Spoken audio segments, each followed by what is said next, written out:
The last few months at Sangha Night, our theme has been the way to the beyond for the benefit of all.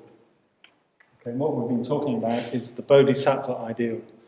So the ideal of the Bodhisattva. So a Bodhisattva is a being who is utterly dedicated and determined to achieve enlightenment, not for their own sake only, but for the sake of all beings. And the Bodhisattva follows a path. He or she follows what are called the 10 paramitas. So paramitar could be translated as ways to the beyond. So ways beyond our usual limited self-centered approach to life. Ways beyond ourselves, in a sense. So we've been working our way through this list, and at the moment we're looking at meditation.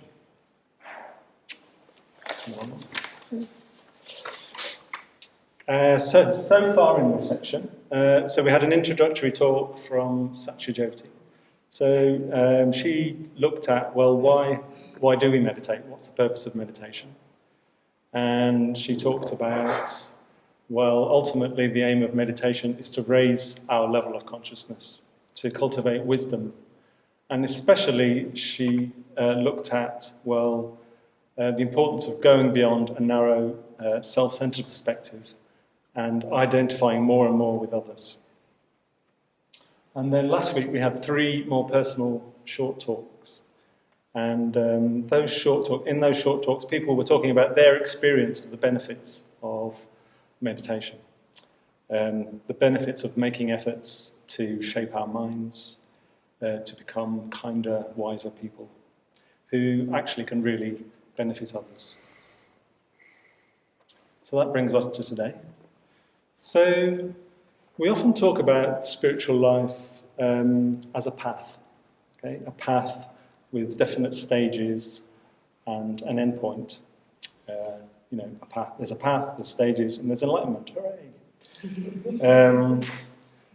But that's a metaphor. And another metaphor for the spiritual life, a more organic metaphor, is one of growth and opening and unfolding. So more like the opening of a flower than following a path. And the Buddha himself used this metaphor. So he talked about, after his enlightenment, when he looked around him, he saw beings in various stages of growth and development, and he likened that to a lake of lotuses. So some lotuses stuck in the mud at the bottom of the pond, some lotuses working their way up through the water, some poking out of the water, some rising up above the water, some opening out into beautiful flowers. So the thing about a flower, or a plant, is that it can't be grabbed and forcefully pulled out of the earth. So when we see a flower, that's the culmination of a whole process of growth. And the flower comes into bloom when it's appropriate for that to happen, when the conditions are right for that to happen. So spiritual life is about flourishing. It's about growing. It's about opening up. It's actually about growing up. It's about outgrowing our limited selves. But of course, when we talk about growth, well, growth needs certain conditions, doesn't it? Those of you who have allotments will know this. So growth requires a whole complex of conditions. So spiritual growth, it requires the rain of the Dharma. It requires the warmth of friendship. And it needs really rich soil. So the rich soil of all our practices, the practice of friendship, the practice of ethics and meditation, myth, ritual, legend, the arts, festivals. That's all the rich soil out of which we're growing. So in a way, our most important job is to pay attention to those conditions so that growth is possible, so that we grow naturally and organically. The Buddha taught that spiritual growth occurs according to a natural law. So he said, when we develop one condition, another condition flows out of that. And when we strengthen that condition, another condition flows out of that. And the next, and the next. So he used an image for that. So it's like rain falling at the top of a mountain. And the rain gathers in puddles. And then the puddles fill up and overflow into little trickles of water which flow into ponds. And gradually the ponds fill up and they overflow into streams. And the streams fill up lakes, and the lakes overflow and into rivers, and finally the river flows into the ocean. So in this talk, I'll be talking about 3 particular conditions which can support our practice of meditation. The rich soil out of which meditation can flow. So I'll be looking at pleasure and joy. I'll be looking at ethics, and I'll be looking at having a sense of purpose.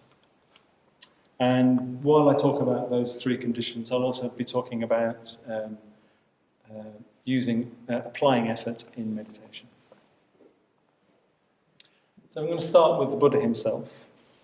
So I've got an image here which you'll be familiar with. And in many ways, the Buddha is an archetype of meditation. Completely in balance, in harmony with reality. So on the introductory course, most of you have been on the introductory course, you remember that we look at this image. We spend quite a bit of time taking the image in and discussing what it might represent. And what we try and draw out is the fact that the Buddha represents the union, the balance of many opposites.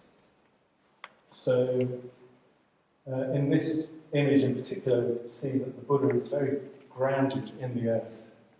You can see the grass around his knees and his robe. So it's very grounded, very earthy.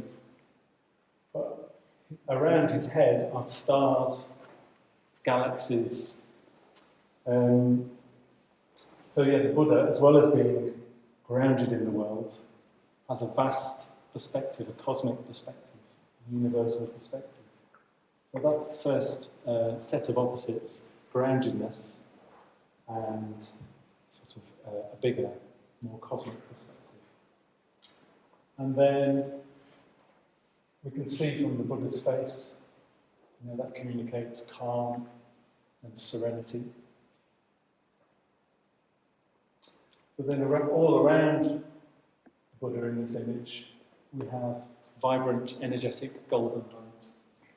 So again, this balance of calm and serenity with vibrant energy. And then if we look around the edges of this figure, well, he seems to merge into the background. There's no sort of definite edges to his body. So, the Buddha's completely part of the world, interconnected with the world around him. But then around his head, we have quite a distinct aura. As if in some way the Buddha is, as well as being interconnected with the world, is somehow insulated also, transcending the world, rising above the world. So that's another set of opposites. The Buddha being in the world, but not defined by it, not blown around by it. So hopefully you remember all that. So the image of, a Buddha image, we've got one here, another one here. Different images work for different people, but at its best, a Buddha image can help us to imagine what it is we're actually looking for in meditation. What state we're trying to find. So in meditation, ideally we will feel very grounded, but at the same time upright, rising up to a high level. There'll be calm and serenity, but also a lot of energy. and we'll feel connected to the world, connected to all around us, but again, not over-influenced by the world, not blown around by the world. So it can be quite a good thing when you sit down to meditate, to either look at a Buddha image or bring to mind a Buddha image, just as a motivation, really, for where you want to go with meditation. I'll come back to that later. But it wasn't always like that for the Buddha. So as a young man, before he became enlightened, Prince Siddhartha, he lived a life immersed in luxury, in sense pleasures. He had palaces, he had beautiful women around him, great food. There were beautiful lotus ponds in the grounds of the palaces, and he had great power, great fortune and influence. Anyway, the story of Prince Siddhartha's younger life is one that he was in many ways sheltered from the struggles of having to earn a living like everyone else, with a sort of artificial sense of security, or like invincibility. It's as if he was keeping suffering at a distance by throwing himself into sense pleasures. But at a certain point in his life, he realised that this didn't work, actually. He realised that this was an artificial security and that he wasn't fulfilled by this. And he realised that there must be higher truths and there must be a more noble way of living his life. So in a sense, he'd been living an ancient version of the consumer myth, and he saw through it. He saw the drawbacks of life as he was living it at the time. So, having seen that, he set out on a quest. And this quest was called the Noble Quest. It was a noble quest for truth, for growth, for meaning and liberation. And later he described his quest as a quest for security, supreme security from bondage. So he'd seen that any sense of security he had as a prince was an artificial security, and what he was striving for was supreme security from bondage. You know, his privileged life wouldn't immunize him or prevent him from growing old, from losing loved ones, all of those aspects of human existence.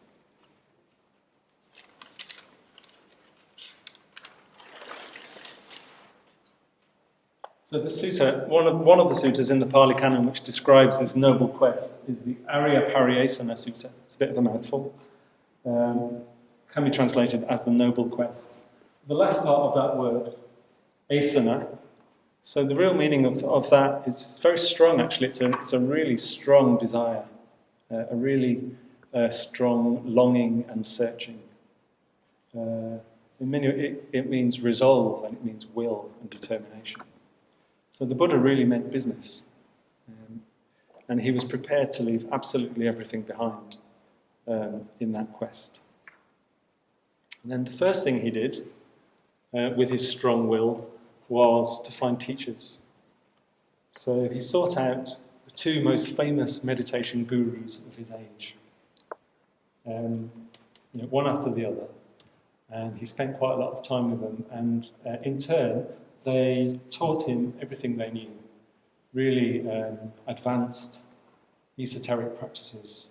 So one of them taught him practices which helped him to really contemplate deeply emptiness.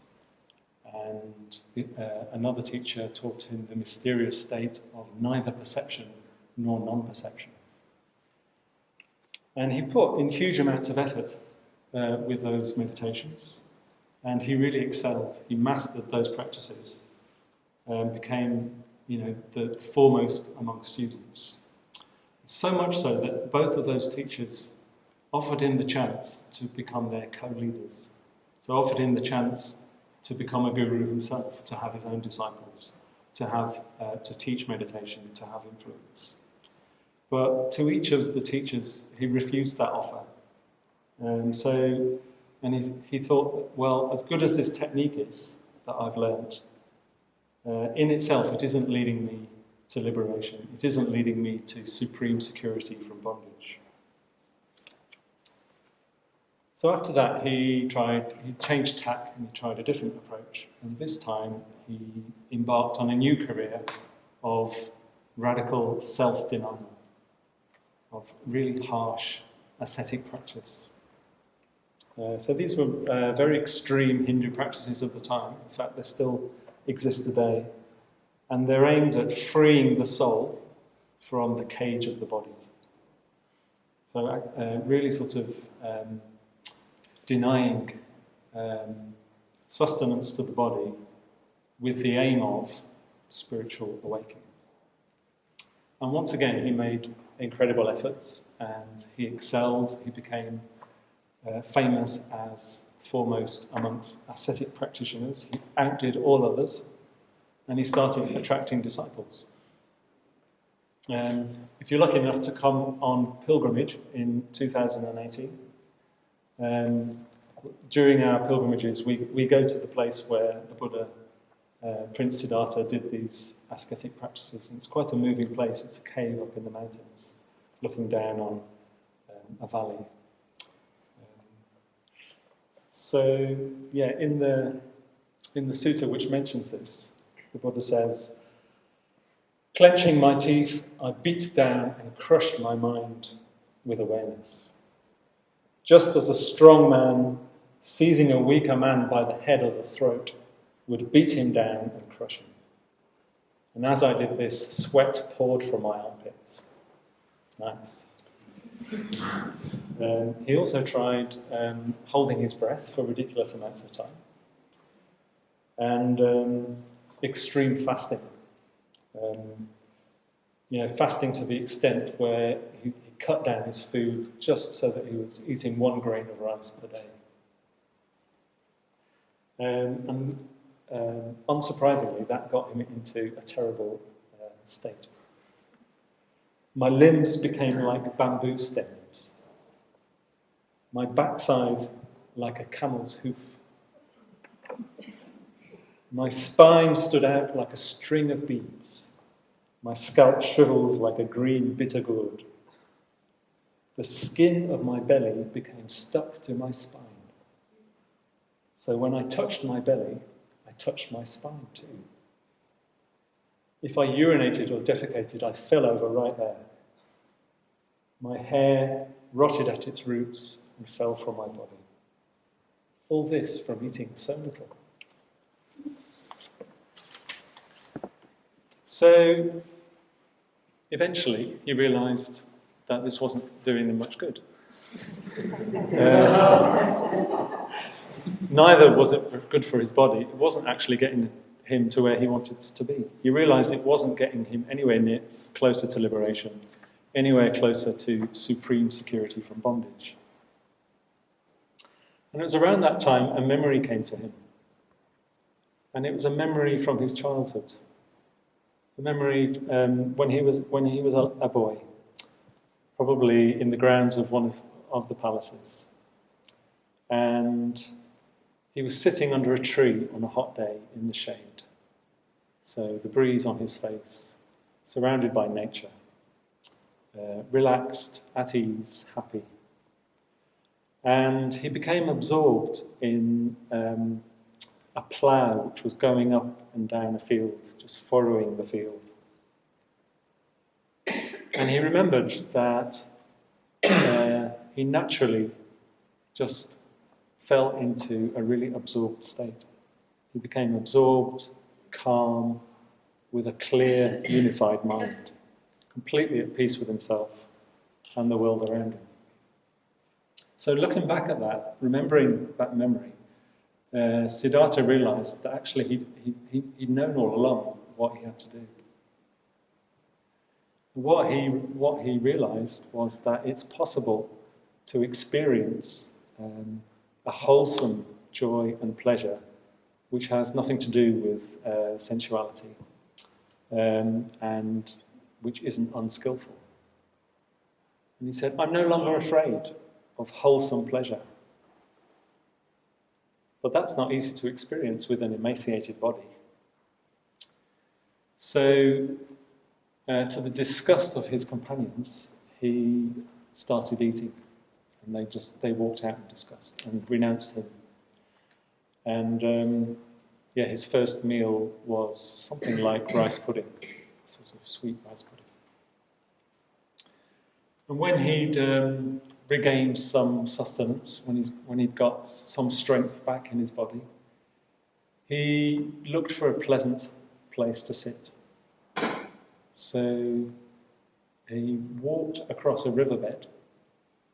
Those of you who've been on pilgrimage will imagine this. He walked across a riverbed, and on the other side of the river he saw a really pleasant spot next to the river, under a beautiful tree which offered a lot of shade. So he sat down under that tree with the breeze on his face, the sound of the birds in the trees, the rippling of the river flowing past. And then he sat down to meditate. He still had great determination. He said, "I'm going to sit here. I'm not going to get up until I finally reach supreme security from bondage." So it wasn't that he'd sort of blobbed out and lost his resolve, but now it was a much more relaxed, a much more balanced determination. He was much more at ease. And that very night, he attained enlightenment. So the experience of the Buddha's life, this noble quest, tells us something really important. It tells us that there is a middle way between neurotic sense pleasure and no pleasure whatsoever. So there is a healthy, wholesome pleasure, a non-neurotic pleasure, which actually is really supportive to meditation. That was the key for him. That was the key that unlocked the door of liberation for the Buddha. And that's how he was able to achieve this unified, balanced state that we see in the image. So this draws out a link between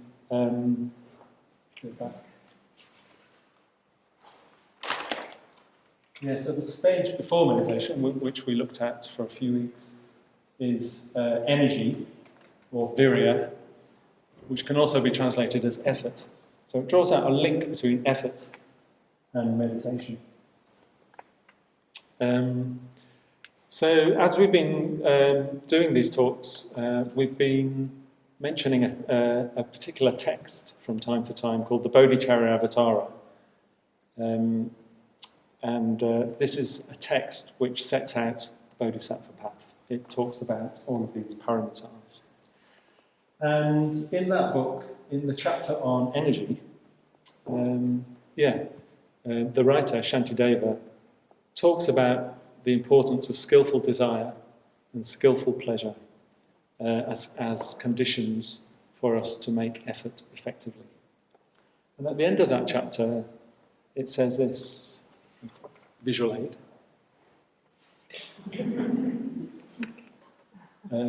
One should make oneself versatile in the same way that cotton is moved around by the wind that comes and goes. Yeah?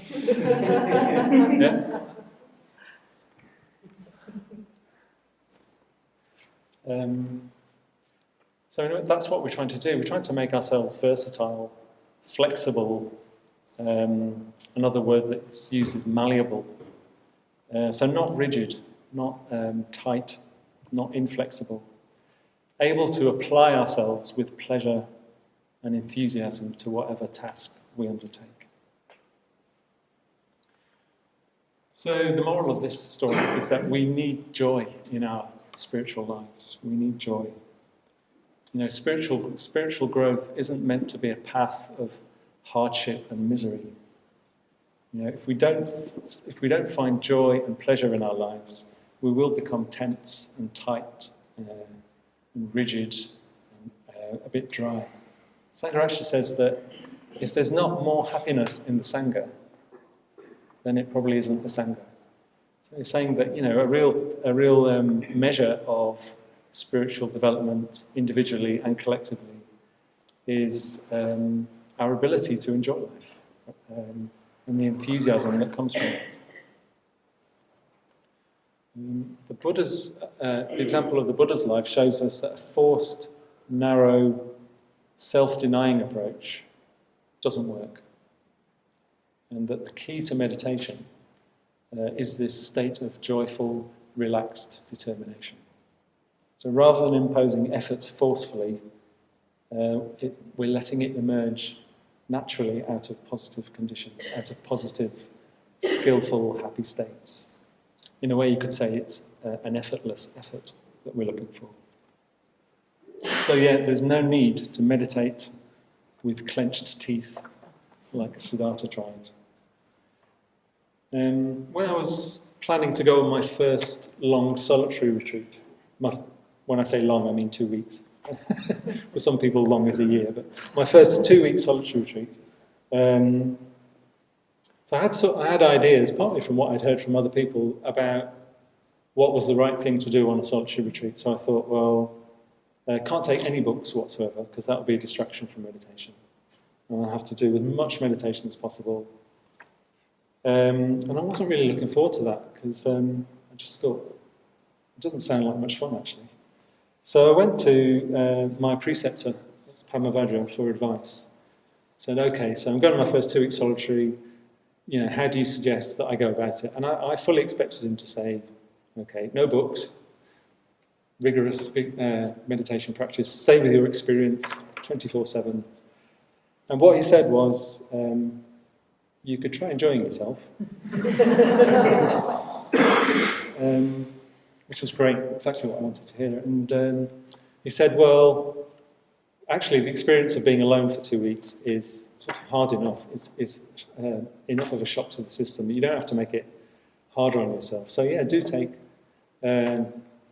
Dharma books to study which will inspire you, and go for walks, and really sort of focus me on, if I, as much as possible, enjoyed the retreat, then I'll get a lot more from it. So it's important to pay attention to where we're finding joy in our lives. If finding our way to that middle path, that middle way, so not starving ourselves of nutritious pleasure, but also not getting lost in neurotic pleasure. And that will be different for different people. So if we have a tendency to be a bit disciplinarian with ourselves, well, it could be that we do have to look much more for wholesome pleasure and joy in our lives, and just relax a bit more. But if we tend to be a bit addicted to neurotic pleasure, then maybe what we'll need is a bit more discipline, a bit more focused effort. Okay, so that's one of the conditions, one of the important conditions that we need in order for our meditation to flow quite naturally. This wholesome sources of joy and pleasure. Also, in meditation itself, we need to monitor how we're applying effort, from moment to moment, from meditation to meditation. This brings us to the area of balanced effort. So one of the figures at the time of the Buddha was a man called Sona. He was one of the Buddha's disciples, but he came from quite a wealthy aristocratic background. He left all that behind, similar to the Buddha himself. And he joined the Buddha's Sangha of disciples, and he'd really thrown himself into meditation practice. And he was famous for two things. So he was famous as the most energetic of the Buddha's disciples. And he was also famous as a musician, because in his previous existence, he was trained as a talented lute player. A lute is a very ancient stringed instrument. Sona was really applying himself diligently to meditation. But actually, it seems that he was quite forceful, quite harsh, quite willful with it, a bit over forceful with his meditation. And he reached a point where he felt like he wasn't getting anywhere. And actually he thought of packing it in.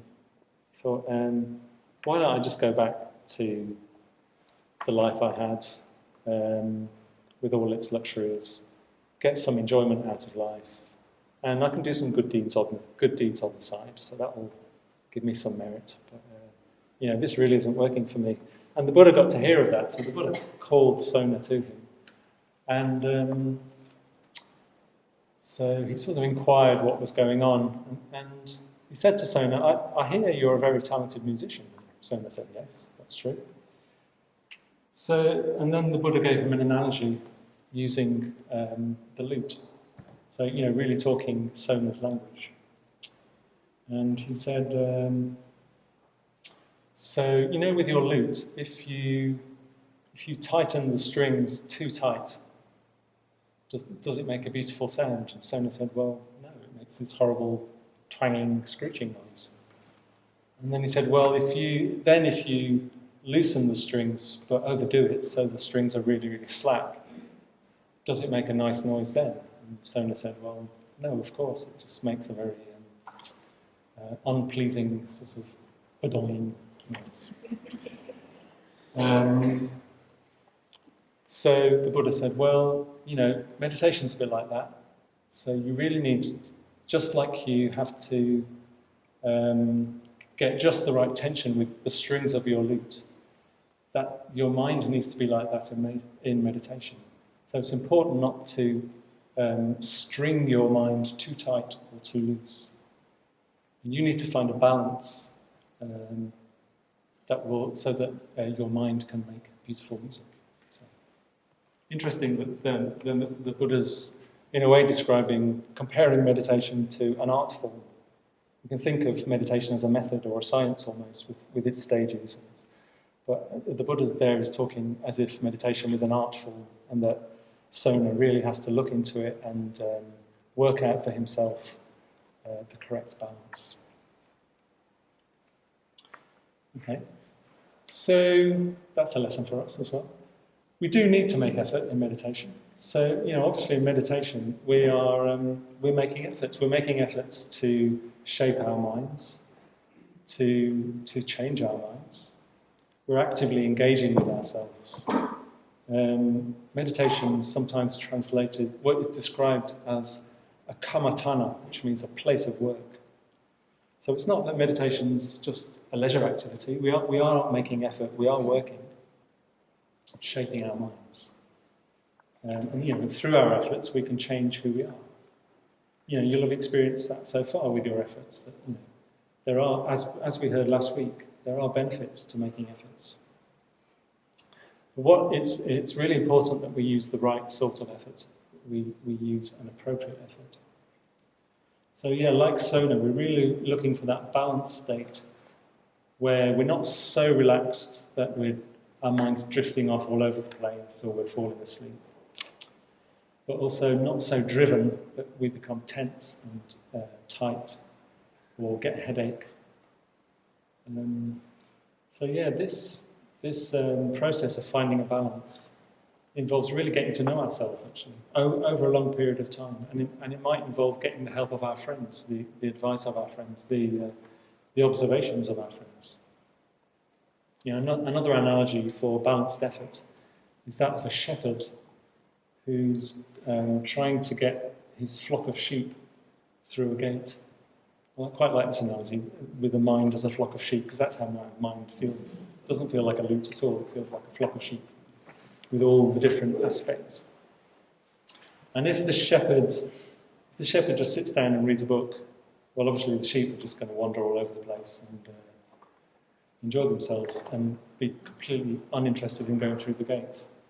But if the shepherd picks up his stick and starts waving it and is really harsh towards the sheep, well, they'll scatter all over the place in reaction, and he'll be no closer to getting them through the gate. So what the shepherd has to do with the right amount of effort, with the right approach, is gradually gather the sheep together and coax them through that gate. That's quite a good analogy for what we're doing in meditation. And inevitably, sometimes we'll get it wrong. So actually we learn about right effort through making wrong effort, through making mistakes.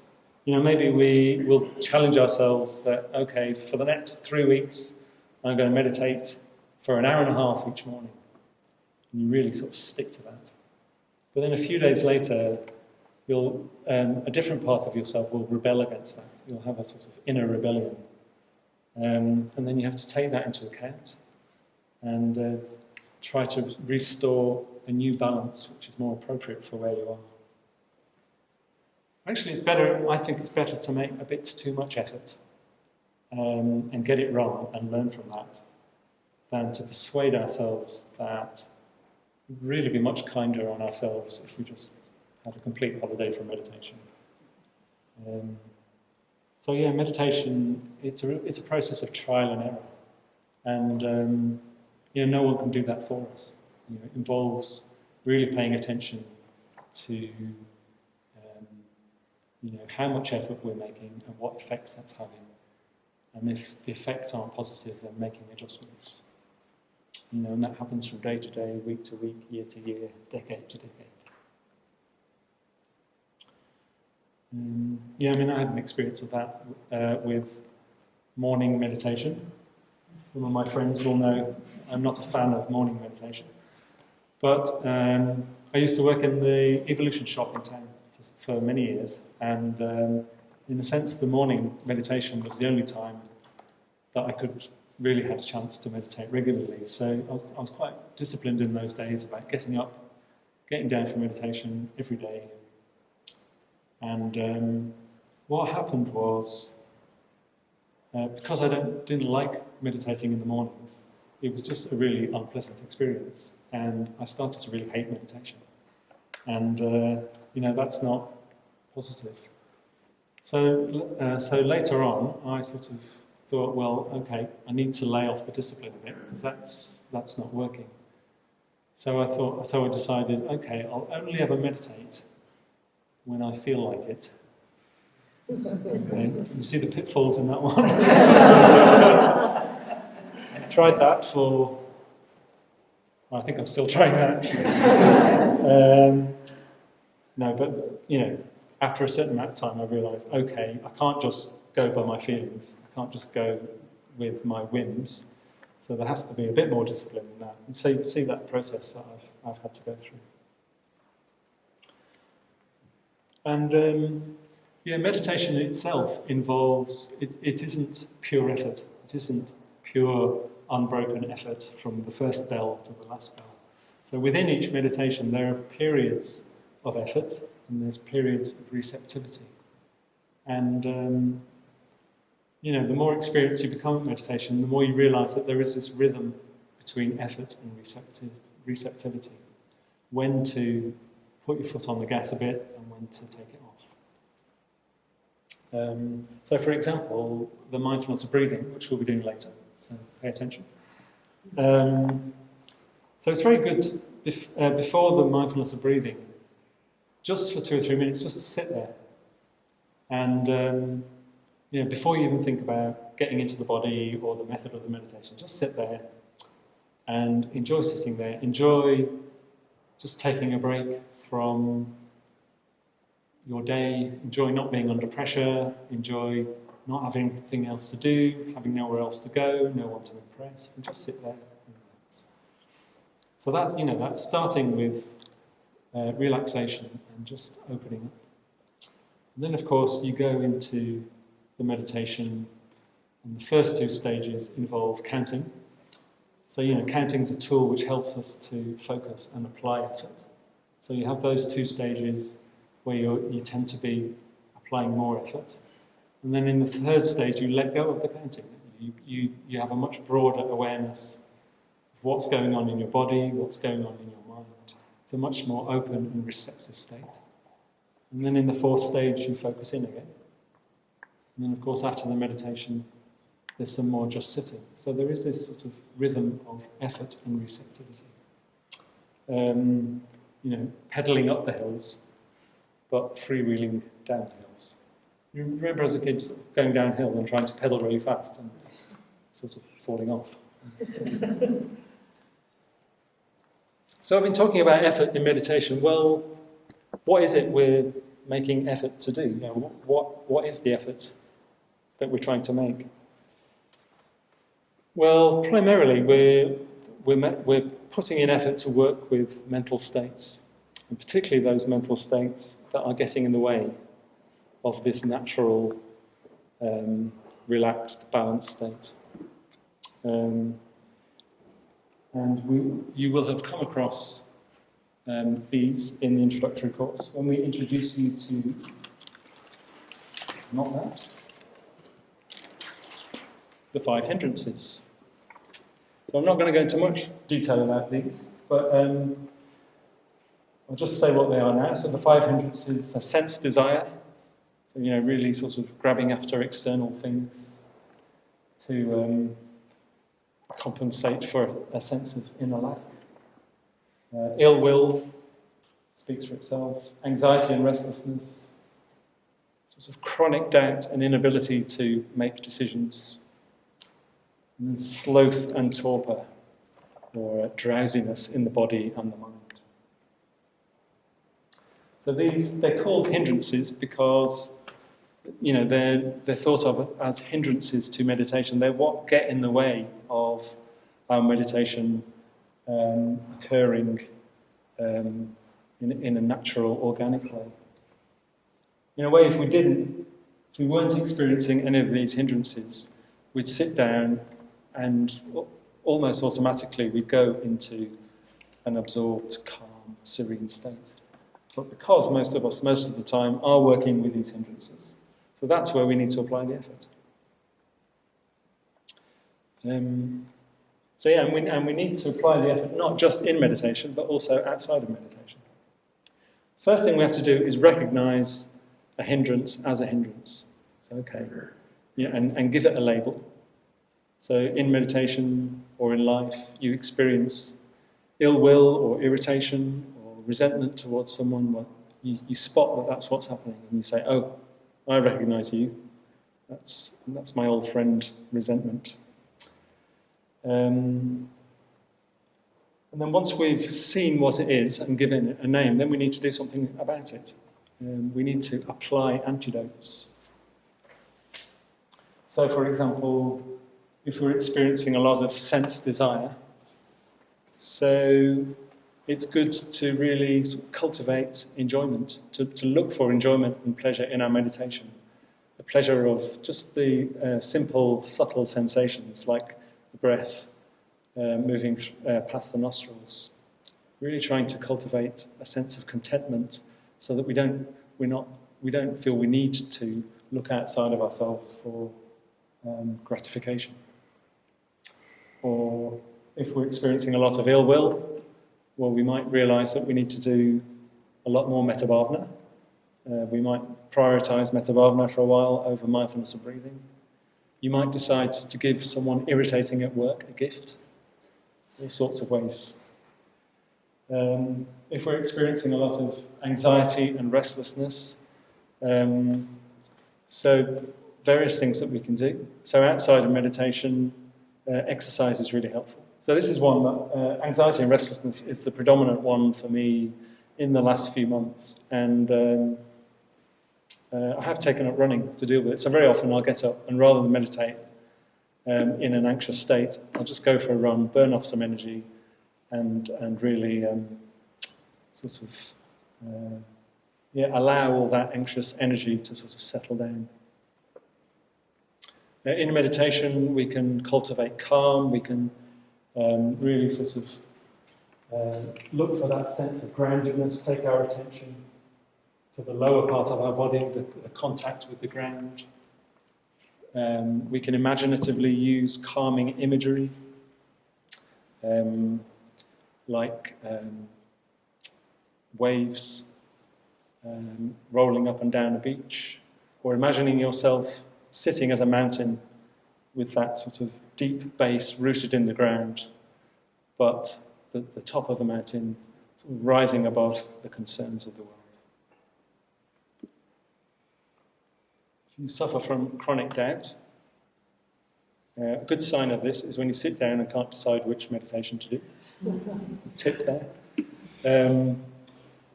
Then really the best thing to do is just to commit, to practice committing to things, to sort of, in a way, to cut through that tendency to doubt and just, okay, I don't really know which one to do, but maybe toss a coin and do one. And then if we're experiencing a lot of sloth and torpor, a lot of drowsiness, well, again, exercise is helpful with that to wake us up. We could have a shower before meditation. During the meditation, we could turn the lights up, we could keep our eyes open, use bright imagery.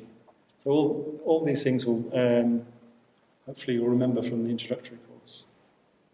I think that most of the work we need to do actually is outside of meditation. There's a lot of preliminary work that needs doing. So really paying attention to how we're living our lives, what we're doing with our minds, what we're putting into our minds. So I'm going to tell you another story about another figure. So this figure was from 12th century Tibet, and he was called Milarepa. Milarepa. I'm running out of time a bit, so I'm going to do a whistle-stop tour through his life. So Milarepa, later in his life, became really famous as a meditator. So for 12 years, he lived in a mountain cave as a yogi. He was wearing only a thin cotton cloth. And apparently he turned green because he survived entirely on nettles. But earlier in his life, as a child, so his father was a landowner. They had quite a good life, quite a reputable family. But his father became ill and decided to make a will. And in his will, he left everything to his son, Milarepa. But after the father died, Milarepa's uncle took over the land and enslaved Milarepa and his mother. And understandably, his mother became very bitter and twisted about this, and she plotted revenge on the uncle, on her brother-in-law. So she saved up money, and then she sent Milarepa to learn black magic from a notorious master. So after some time learning black magic, Milarepa came home, and he used his powers to wreak havoc on his uncle's family. He sent a plague of insects and a hailstorm to destroy all the crops. And in the process of this, many people were killed. So after that, Milarepa felt deeply troubled, deeply remorseful. And he thought, I need help. And he searched for a teacher. So he went around trying to find teachers, various of whom refused to teach him. But finally he found a teacher called Marpa. And he went to Marpa and he said, give me the highest teachings.